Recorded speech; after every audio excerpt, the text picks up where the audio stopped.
lorsque le président de la République il a décidé de disperser en douce, en quelque sorte, des migrants dans les territoires ruraux, les migrants, ce ne sont pas des meubles que l'on peut déménager, ce sont des personnes humaines. Et je trouve que sur le plan de la méthode, c'est vraiment indigne. Puis c'est aussi hypocrite parce que depuis qu'il est président de la République, on a accueilli en France, avec des frontières largement ouvertes, à peu près 500 000 étrangers par an. 500 000. L'an dernier, de surcroît, 142 000 réfugiés, ou du moins demandeurs du statut de réfugiés, dont on sait que 55% à peu près sont de faux réfugiés, et donc ils vont ensuite disparaître dans la nature, puisque 90% d'entre eux ne sont jamais expulsés. Nous, dans les territoires ruraux, on ne veut pas connaître la vie des cités.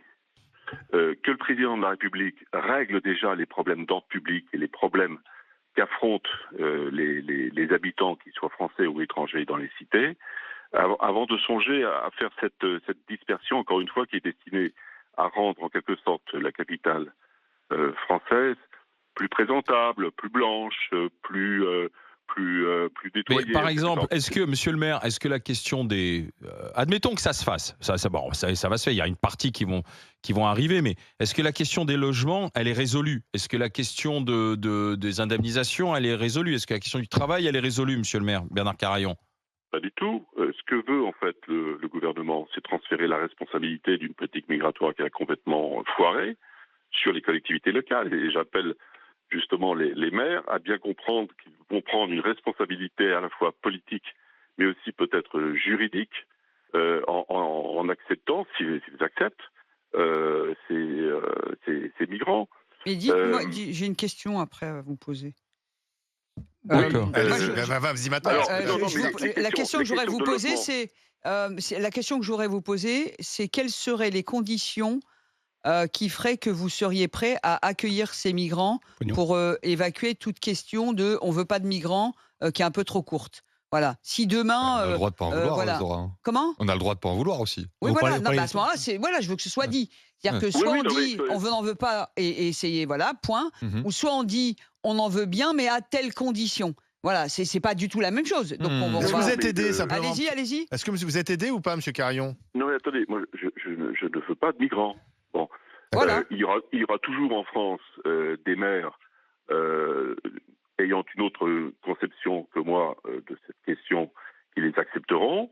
Moi, ce que je souhaite, c'est que les préfets dans les départements, à la demande des élus, en particulier des maires, mais voire aussi des parlementaires, disent les choses en toute transparence. Monsieur le maire, j'ai écrit 2 fois, laisse-moi terminer, je vous en prie. j'ai écrit 2 fois au préfet du Tarn, première fois il y a 1 mois, une deuxième fois il y a 15 jours, pour lui demander combien de migrants étaient prévus dans le département du Tarn, quelles étaient leurs caractéristiques, c'est-à-dire d'où venaient-ils, est-ce qu'ils venaient de zones en guerre ou non, est-ce qu'ils étaient jeunes ou est-ce qu'ils étaient en famille, est-ce que c'était des femmes ou des hommes, des femmes avec des enfants ou non, quid de ceux qui seraient déboutés du statut de réfugiés, quelles seraient leurs conditions de logement, qui payerait le logement, qui les alimenterait, quel serait le type d'allocation qu'ils percevraient. Mais à toutes ces questions, j'en ai posé une douzaine, je n'ai aucune réponse. Voilà. Si vous voulez, à la fois comme élu et comme contribuable ou comme citoyen, j'ai droit à la transparence. J'ai droit à la transparence. Et vous n'avez pas les Monsieur le maire, réponses il faut juste retirer quelque chose à ce que vous avez dit. Terminé. Il a dit ce sont des êtres humains. Ce ne sont pas des êtres humains comme les autres. Merci, monsieur Carayon. Merci d'avoir été avec nous. Simplement, pourquoi est-ce que je t'arrête, Mourad? C'est parce que je voudrais qu'on prenne les 3 dernières minutes qui nous restent avec Mokaldé, qui nous appelle de Suisse, justement. Bonjour, Mokaldé. Bonjour. Oui, Mokdad, oui. Mokdad, excusez-moi, pardon pour avoir écorché votre prénom. Et vous vouliez intervenir dans le débat, pourquoi Oui, moi j'ai vécu une bonne partie de ma vie en France. Je suis, comme on dirait poliment, un expat ou moins poliment un migrant économique. Vous venez d'où? Moi je viens de Bordeaux à la base. Et maintenant je travaille dans l'horlogerie suisse. D'accord. Et puis dès que je regarde à chaque fois un peu les informations en France, c'est toujours assez hystérique sur ces sujets-là. Et puis c'est pour un petit partage d'expérience. Donc la Suisse c'est à peu près 25% sa population qui est migrante, donc qui viennent des Balkans, de Syrie, d'Afghanistan, d'un peu tous ces pays. C'est vrai que l'arrivée est assez stricte. Ils ont toujours un statut provisoire, donc avec ce statut provisoire, ils peuvent travailler tant que leur demande n'a pas encore été examinée, tout à fait. Ouais. Et puis pendant cette attente, ils apprennent quand même les langues suisses, donc que ce soit le français, le suisse allemand, l'allemand ou l'italien.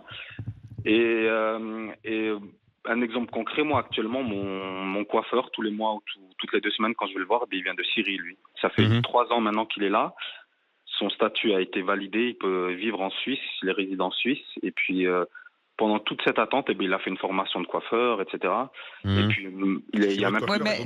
Mogdad, vous avez dit un truc hyper intéressant au début. Vous avez dit en France, le débat est hystérisé. Et ensuite, vous avez dit, nous, en Suisse, ça se passe bien parce qu'il y a des règles, il y a de la rigueur dès le départ. Eh bien, ça change tout, en fait. Nous, pourquoi c'est le bazar ? Parce qu'il n'y a pas de règles, il n'y a pas de rigueur. Et vous êtes en train de décrire le parcours d'un migrant qui arrive en Suisse. Et du coup, c'est super parce que vous êtes en train d'expliquer les règles qui sont mises en œuvre de manière à ce que l'installation se fasse dans de bonnes conditions. Mais c'est aussi parce que la Suisse est une société inclusive, c'est ce qu'ils cherchent. Nous, on cherche l'assimilation. Non, mais même pas nous. C'est-à-dire que nous, il n'y a pas de règles. C'est ça, c'est le bazar total.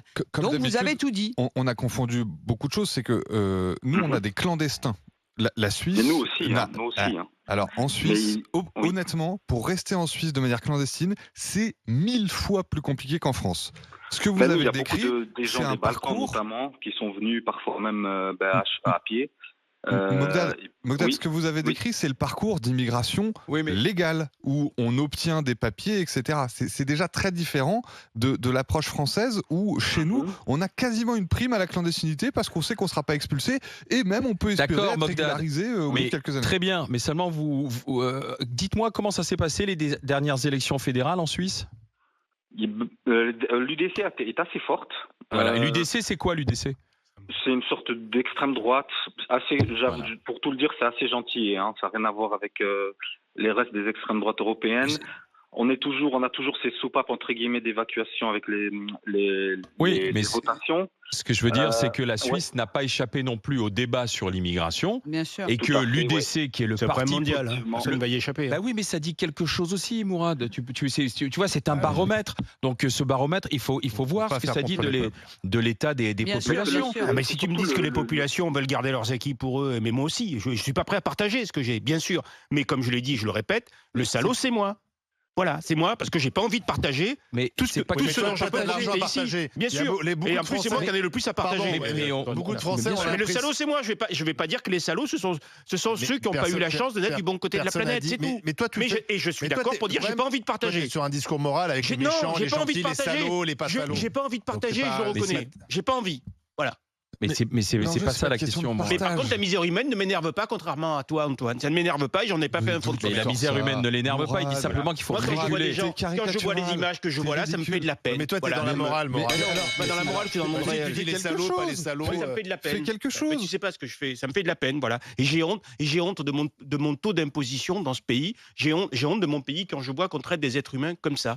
On n'est pas capable. Et je pense que l'immigration, on aurait pu s'en servir comme une force. On était incapable. Et là, on va se rejoindre. On a été incapable de le gérer.